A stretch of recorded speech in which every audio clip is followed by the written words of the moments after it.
Hi everyone. In this lesson we're going to pick up where we left off in the last by modeling the boiler part of the locomotive. We have the blueprints in place, so now we're going to start the modeling process.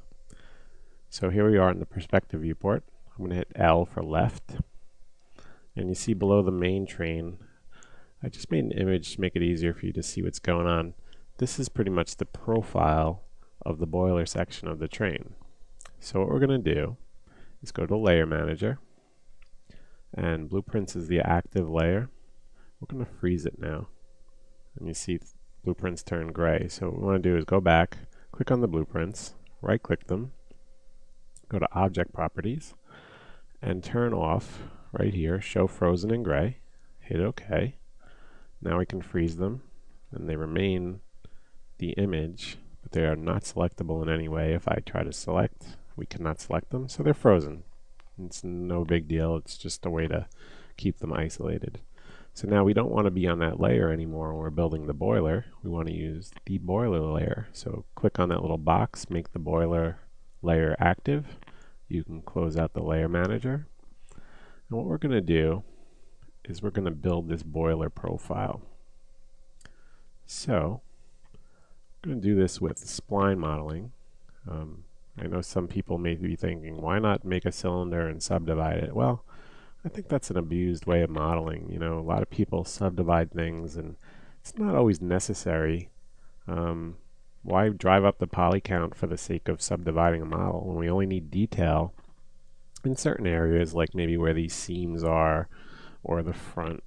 You know, by subdividing, all these large spans would become subdivided and quadruple in poly count every section. So I think it's kind of an overused method in some circumstances. So what we're going to do is we're going to use the line tool, and that is found right here under Shapes, Line. And you see down in Creation Method, initial type is set to corner and the drag type is set to Bezier. I think that's good for what we're going to do here. So what I'm going to do is roll in a little bit with the mouse wheel, zoom in, and I'm going to start right here. I'm going to click, I'm going to drag it out. When I get to this little seam, I'm going to click, I'm going to move up a little bit, click, and the same process down the line. Click it, click it. Now you can zoom out with the mouse wheel. We're going to click right here again. We're going to go up a little bit, click, zoom out, and right here. Now we're going to go flat right here, and we're going to come back to about there. Okay, and now you can see if I hit F3 on my keyboard, that's pretty much the profile of the boiler. So what we're going to do is go to Rendering, Interpolation. We're going to roll these out so we can see what they all are. Now we're not going to use this as a renderable spline because we're going to lathe it to make it into a shape. What we are going to do is go to the steps value, and it's at 6. And I think for this portion of the exercise, we're going to raise it to about 12 for now. And then what we're going to do is go into the modifier stack and hit L. That brings up lathe. This is the first thing on the list. Click that lathe. And you see it doesn't look right. It's actually lathing it around. Let's see, which axis are we around? Well, it's not the axis we want. So what we're going to do is try direction. We went to X, and now it is lathing around the right direction, but it doesn't look like the right profile. You can tell it's going lengthwise. And so what we're going to do now is hit the max button under Align, and then we want to expand this lathe in the modifier stack and select the axis. We just want to move that down. And what's happening is we're making that volume, that shape of the actual boiler. And you can see it's lined up with the blueprint. So now what I'm going to do is go to Perspective Viewport. I'm going to pan or rotate a little bit with Alt in the middle mouse button. And it looks like it's pretty good. I think it needs more segments because, again, we're not going to subdivide this model later on. We're going to keep it as is. So 16 segments is not enough. Let's try 36 for now. And F4. You see it looks kind of dark. It could be the normals. So you have a flip normals box. And you see just by checking that, now we have a much better view of what's going on. And depending on the purpose of the model, you can zoom in, and if you see some segmenting and you feel like you're going to be close up to the model, then increase the segments, maybe to 42. You can go higher, but just keep in mind that if the model is viewed from a regular distance and it's not being seen close up, some of those polygons are unnecessary, and because of the high detail level of the model, this may not be what you want to do because it's just going to make the scene more cumbersome later on. So to me, this looks good. It looks like an acceptable amount. The profile's correct. We do have some things like when we rotate around, we can see right in here a little difference in shading. So sometimes what that is we have a vertex. I'm going to hit F3 again. And first of all, we may not even need that vertex. Let's just do this, delete it. See, I'm wrong, we do need that. But it seems like when I did that little step up, we didn't get it. So here's a good idea. Let's go to segment. It's a good way to show you how to use this stuff. And if we roll up over here, we have a refine button. It's down below geometry. I'm going to click on refine, and right next to that vertex, I'm going to create another one just by clicking. And looks a little strange, but let's see what happens. If we take that vertex subobject level, move it up. All right, so it's not lined up perfectly, but now if I move back, I think that might help. And let's turn the lathe back on. And that helped. See, now we have that step where we need it. And if we come back to this vertex, you can also, if you wanted to, toggle on show end result. What happened there is I kind of have a flat spot. It could simply be as much as moving this up a little would fix it. And if you hit Alt and Q, you'll isolate the mesh. I'm going to hit F4 to hide the wire. It's kind of a flat area. It's not bothersome to me, but if you wanted to, if you didn't want it to be there or be so pronounced, you go to vertex and you can right click on that vertex. It's set to corner. We can set it to Bezier, which as you see cleans up the shading artifact. Or you can use any option. Just keep in mind that when you change it to Bezier, you have curves now and you can change the shape. So I'm alright with this. So what I'm going to do is go out of isolation. Let's go back up the stack. Unhide all. Do you want to unhide all layers as well? I'm going to say no. Here we go. We have the blueprint and we have the boiler. And now what happens is, if this model were going to be viewed close up, we have some edges. Wherever these steppings, like the step in shape is, it gets a little bigger in volume.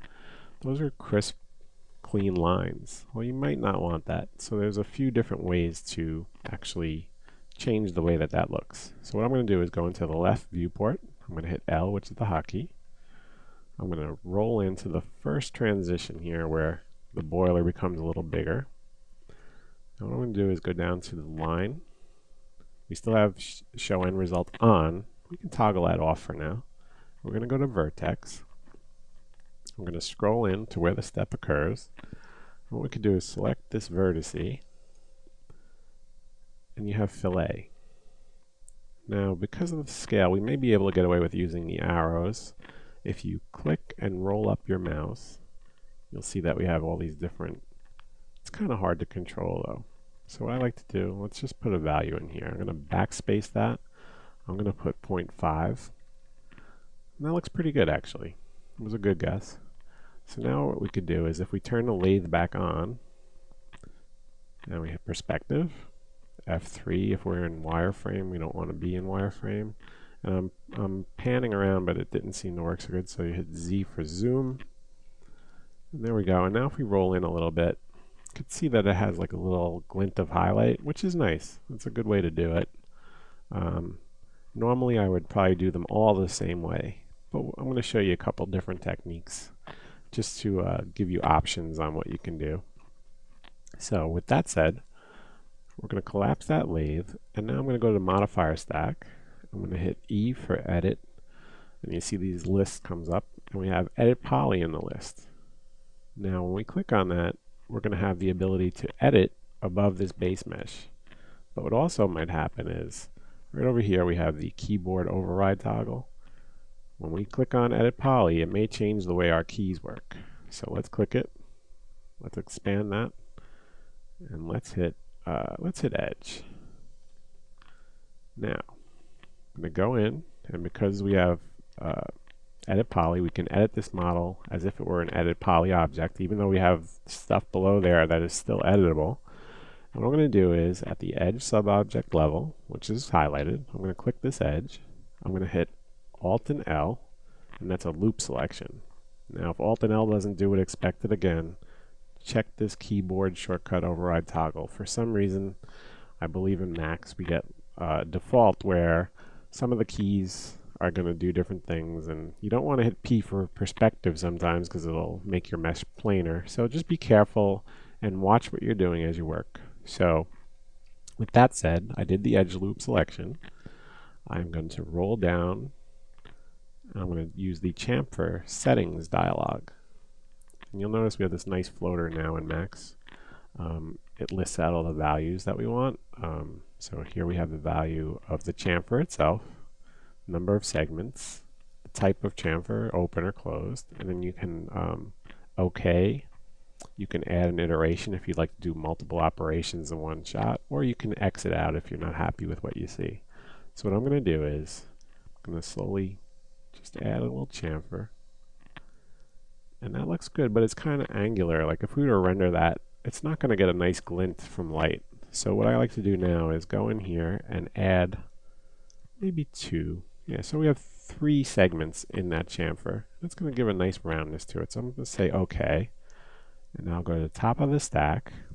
And if we zoom out a little, hit F4 so that we no longer have wireframe showing. You see it looks a little segmented. So again, you can always go into modifier stack. You hit S a few times. There's the smooth modifier. So let's see. There it is, smooth. If you turn on smooth, by default you're going to see a faceted mesh. But if you turn on the auto smooth, it's going to smooth things out. And you can adjust this threshold value if you need to. You can go up or down. It'll smooth depending on the angle of the faces. But that worked well. And you see that now the first and second transition area where we step up in size both have a rounded edge, but we used 2 different methods to achieve that. So this is working really well. I think that's a good way to show you what's going on. We're going to go to the next edge, left viewport. I'm going to come in here. I'm going to go back to the Edit Poly. I'm going to select the edge. Now I'm going to go to perspective. I know I'm bouncing around, but this is how we do it. Going to Alt and L for a loop selection. See the loop got selected. And chamfer. And the cool thing is it's going to keep the value from the last time we used it. Now, I had a little smaller gap there, so maybe I'll just reduce this a little bit. Everything doesn't have to be exactly the same. We're working on an old train, and I'm sure these aren't machine tolerances or any CAD data. They're just things that were built by hand by hardworking people. So I'm happy with the way that looks, and I'm going to say OK. And I'm going to back out. If we hit F4, let's go back up to the smooth. There you go. So, I mean, in a few minutes, we already have a majority of this model blocked out. I mean, there's still plenty to do to it, but you can see that, you know, the mass of that boiler is now established. It's a clean model. If we hit 7, it's 1200 polygons. That's the polygon statistics. If you want to adjust those, there's a plus sign here in your viewport. Go to configure viewports. If you go to statistics, there's some settings here. It usually tells you the total only. And what I like is total and selection. So as I have more models, I can select the model. It'll show the total poly count and the poly count of the selection. So I'm going to turn that on. And in this case, it's not a big deal. It's 1176 is the amount of polygons. So the difference between 1176 and 1224 is when we add in the blueprint and anything else we may have in place that would influence the count. So with that said, we're going to stop now, pause the video. We've covered lathing and splines, and we're going to continue in the next exercise. So thanks.